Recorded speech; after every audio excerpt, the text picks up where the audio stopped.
Critical theory के अंतर्गत Richard COX का हम नाम ले सकते हैं। और रिचर्ड कॉक्स ने जो बात कही वो बड़ी महत्वपूर्ण थी। उनका कहना था कि जो सिद्धांत हैं अंतर्राष्ट्रीय राजनीति के, उन्हें उद्देश्यपूर्ण होना चाहिए, अर्थात वे समस्याओं को हल करने में सक्षम होने चाहिए। So, those who follow Richard Cox, they distinguish between classical theory and critical theory, and they insist that any theory of international relations should be purposive, which means that it should be providing answers to the numerous problems being faced by the international community. Cox क्या कहते हैं? Cox stated that traditional और classical theory takes the word as it is. जो शास्त्रीय सिद्धांत हैं वे विश्व को जैसा है उसी प्रकार से देखते हैं। और कैसा है विश्व? जहां पर सोशल एंड पावर रिलेशनशिप्स मौजूद हैं। It has all the prevailing social and power relationships. Then there are certain existing institutions, और उनके अपने कुछ निश्चित काम होते हैं। They have a definite framework for action. यानी जैसा विश्व है वैसा ही वो देखते हैं, और उसमें जो भी इंस्टीट्यूशंस हैं, संस्थाएं हैं, किस तरीके से वो क्या काम कर रही हैं, इस बात को देखा जाता है। किंतु ये कोई सवाल नहीं खड़ा करता कि ये संरचनाएं क्यों हैं, क्यों इस तरह से काम कर रही हैं। It does not question the present order, and in fact what it does, it simply legitimises this structure by studying it and by justifying it. तो ये जो एग्जिस्टिंग वर्ल्ड ऑर्डर है उसको लेजिटिमाइज कर देता है, उसको उसकी वर्किंग को स्मूथ बनाने का प्रयास करता है, न कि उसको रिफॉर्म करने के लिए कुछ बताता है, उसे परिवर्तन की बात कहता है। और हम लोगों ने देखा वर्ड सिस्टम थ्योरी और डिपेंडेंसी थ्योरी के तहत कि विश्व में जो स्ट्रक्चर है वो बहुत जस्ट नहीं है। It is not ensuring equality in international relations, international politics, and so there may be requirement to change the political structure. But classical theorists do not go into that. They only study the existing political structures, and thus they legitimize by studying it, and they legitimize how it functions and what are the various structures within it. तो critical theory की जरूरत इसीलिए यहाँ पर दिखाई देती है। और Richard Cox derives the conclusion that there is a need for a theory which is problem solving, जो अंतर्राष्ट्रीय जगत में जो समस्याएं हैं उनको हल कर सके और जो प्रिवेलिंग ऑर्डर है उसमें बदलाव ला सके। क्रिटिकल इंटरनेशनल थ्योरी इसीलिए इस कन्विक्शन के साथ शुरू होती है कि अंतर्राष्ट्रीय राजनीति का क्रिटिकल इवैल्यूएशन, आलोचनात्मक अध्ययन करने की जरूरत है। जब हम आलोचनात्मक अध्ययन करते हैं तभी हम उसकी कमी को देख सकते हैं और उसमें बदलाव लाने की ओर बढ़ सकते हैं। So we can see that critical international theory starts with the conviction that international political processes are subject to political interests, which must be critically evaluated. Further, it also contains that theories of international relations are necessarily conditioned by social, cultural, and ideological influences.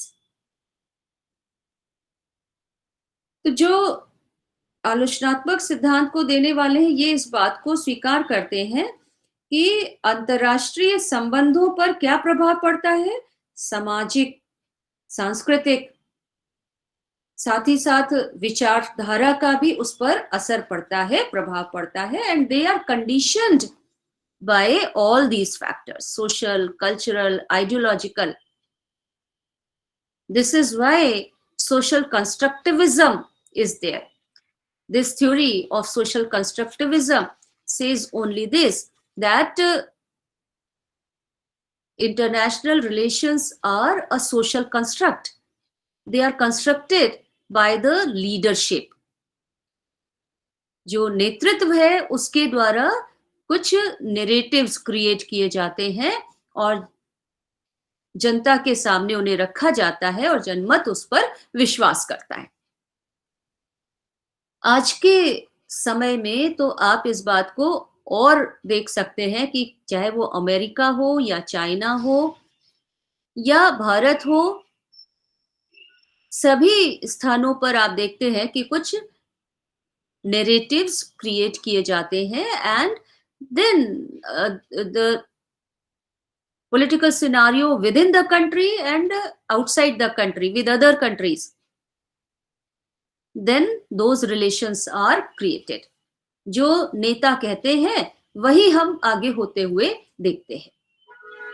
तो this is social constructivism, which is claimed by critical theorists that social, cultural, ideological factors, they all influence international relations and they make international institutions, structures, and even international public opinion is determined by them. Further, we can say that critical theory of international relations rejects the positivist distinctions between fact and values and between subject and object. Fact और तथ्य और मूल्य के बीच में जो distinction किया जाता था उसको भी ये अस्वीकार करते हैं. ये वैल्यूज पर विशेष बल देते हैं.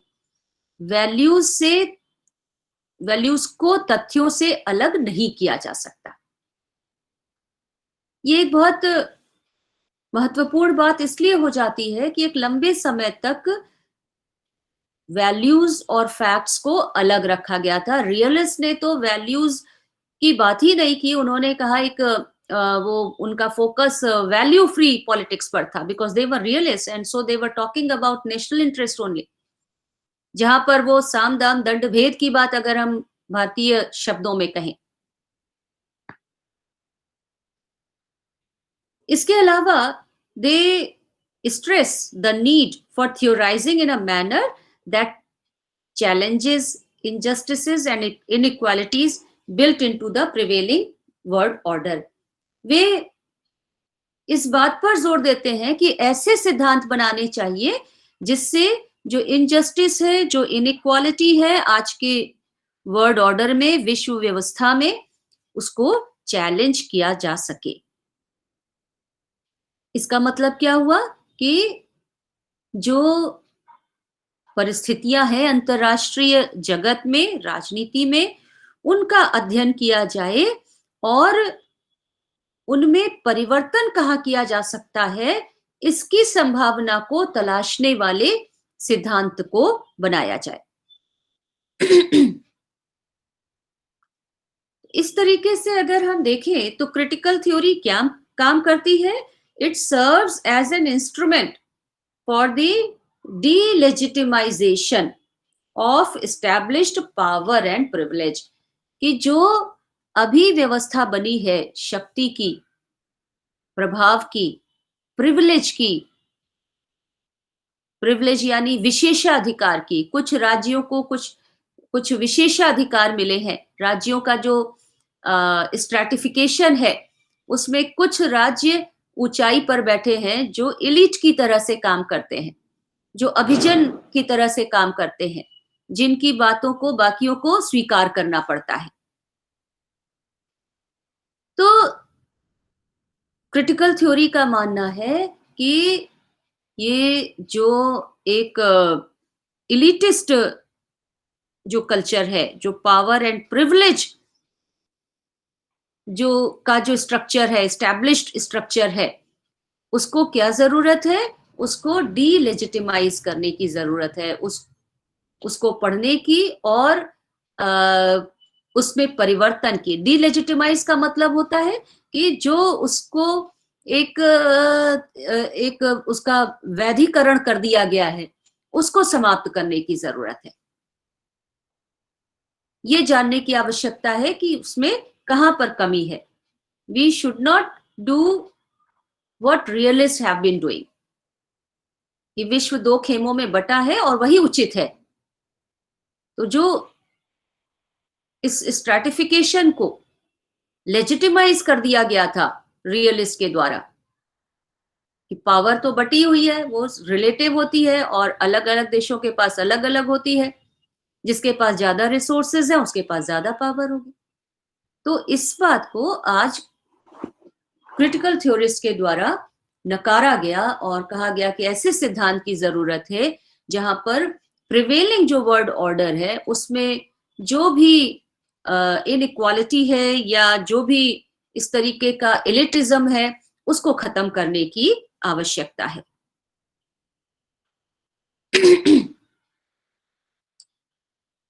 अब इसका तो नाम ही है आलोचनात्मक सिद्धांत, क्रिटिकल थ्योरी।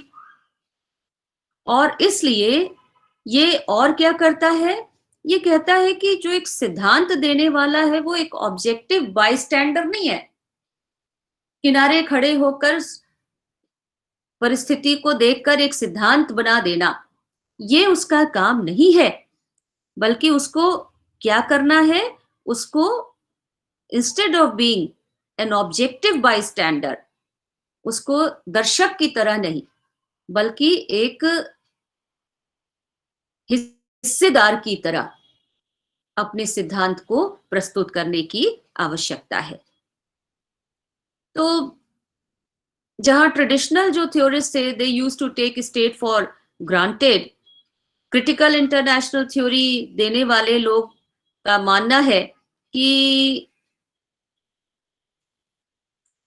ये देखना बहुत जरूरी है कि कैसे कम्युनिटीज बनती हैं, क्या उनकी बाउंड्रीज हैं और कैसे वो अपने आप को बनाए रखती हैं, हाउ दे आर ट्रांसफॉर्म्ड, उनमें परिवर्तन किस तरीके से आता है, ये पढ़ना बहुत आवश्यक है। केवल स्टेट आज जैसा है उसको ही जान लेना पर्याप्त नहीं है।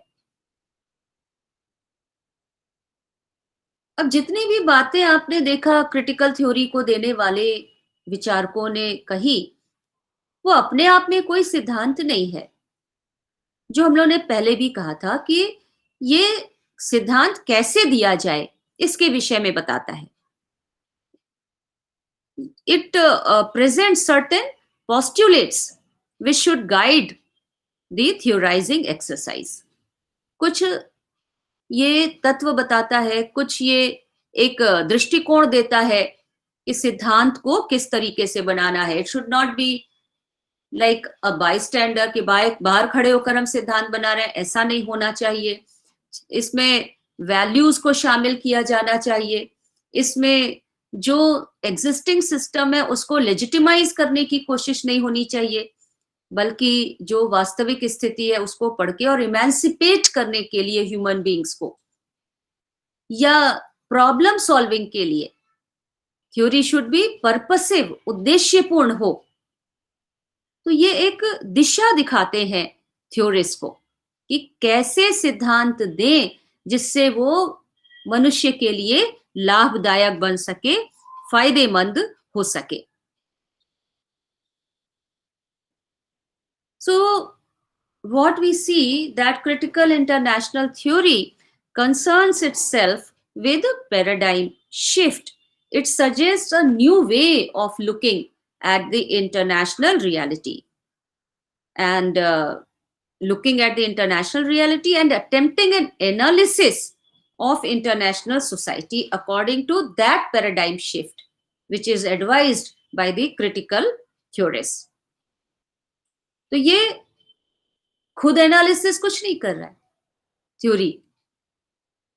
It is only suggesting that there should be another way of looking at things. और इसीलिए हम देखते हैं कि क्रिटिकल थ्योरी के अंदर से फिर ऑफशूट्स निकलते हैं, जिनकी अभी हम लोगों ने चर्चा की, फेमिनिज्म के तौर पे, पोस्ट मॉडर्निज्म के तौर पे, ग्रीन पॉलिटिक्स या एनवायरमेंटलिज्म के नाम पर, और सोशल कंस्ट्रक्टिविज्म के नाम पर, which are inspired by critical theory, which try to theorize according to the shifted paradigm as said, as given by critical theorists. तो जैसे रियलिस्ट और नियो रियलिस्ट थे, जैसे आइडियलिस्ट और नियो आइडियलिस्ट है, उसी तरीके से जो क्रिटिकल थ्योरिस्ट हैं उनको हम देख सकते हैं, जिन्होंने कुछ चेंज लाने की बात कही, परिवर्तन करने की बात कही है सिद्धांत के अंदर.